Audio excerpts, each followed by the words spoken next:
Bonjour à tous, c'est Tonton Jean et bienvenue sur cette nouvelle vidéo. On va regarder aujourd'hui les 4 pires exercices d'épaule. Alors, j'en ai pris que 4. En vrai, quand on regarde en salle ou sur les réseaux sociaux, on pourrait vraiment en faire beaucoup plus. En intro, ce qu'il faut savoir, c'est que l'épaule est globalement une articulation fragile. Pourquoi? Parce que c'est une articulation qui est assez peu maintenue. Pourquoi? Parce qu'elle a besoin de beaucoup de mobilité. Donc en fait, c'est pas une articulation qui est vraiment enfermée. Elle est assez ouverte, justement, pour lui permettre de bouger sur tous les axes. En plus de ça, elle est sollicitée dans la plupart des exercices pour le haut du corps. Donc, c'est une articulation qui va être fragile et soumise à de nombreux stress. Alors, j'ai fait ma sélection des 4 pires. Après, bien sûr, on a tous un pote, un cousin, une grand-mère qui a fait ces exercices et qui n'a eu aucun problème. Mais ça, c'est toujours l'exception qui confirme la règle. Et surtout, si cette vidéo vous plaît, je vous invite à liker, partager, commenter parce que vous le savez, c'est vous qui faites vivre la chaîne. Si vous ne savez pas comment gérer votre programme, nos coaching, fitzone.net, on est là pour ça. Et si vous cherchez les meilleurs compléments alimentaires made in France, éco-responsables, Aquila Nutrition, on est là pour vous aussi.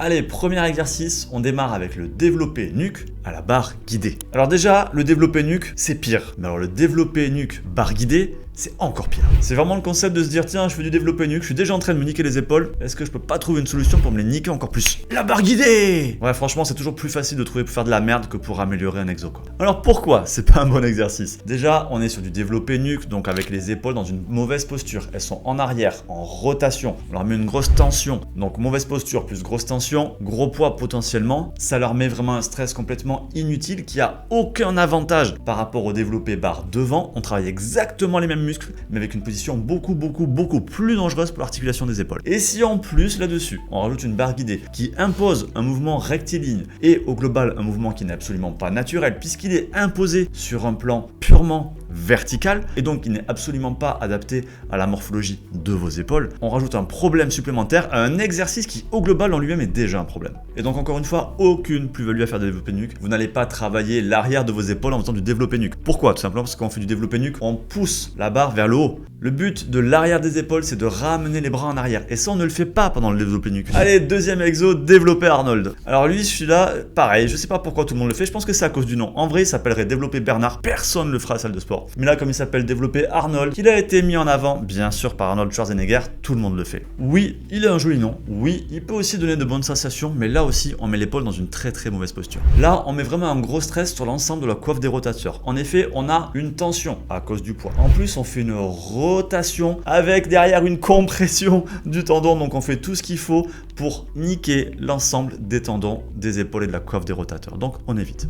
Allez, troisième, élévation latérale en mode oiseau. Alors, les élévations latérales en tant que telles, ne sont pas plus destructrices qu'autre chose. Par contre, quand elles sont mal faites, donc quand on va beaucoup trop haut par rapport à l'horizontale, là, ça devient problématique. Pourquoi? Dès qu'on dépasse l'horizontale, on a ici un risque de venir pincer, de venir compresser le tendon contre l'acromion qui est au-dessus ici de l'articulation. Et donc, à partir du moment où on va faire ça, forcément, certains vont avoir la bonne morphologie, n'auront aucun problème parce qu'ils auront un acromion court et peu couvrant. Ceux qui, donc je la refais, l'acromion, il est là. Si vous avez un acromion qui ne couvre pas trop, pas de problème, vous allez pouvoir monter. Si vous avez un acromion un peu plus couvrant, qui referme un peu plus l'articulation ou un peu plus long, quand vous allez monter, ça va venir ici faire des tensions sur votre tendon. Et là donc vous allez venir enflammer vos tendons et la zone et donc blessure. Donc pour faire les élévations latérales, on reste sous la parallèle. Allez, quatrième pire, les shrugs en rotation. Alors oui, je sais, les shrugs c'est pas pour les épaules, c'est les trapèzes. Mais la plupart des gens font quand même les shrugs avec leur séance épaule, d'où leur présence dans cette vidéo. Là pareil, je pense qu'un jour il y a un mec qui s'est dit tiens, je fais des shrugs,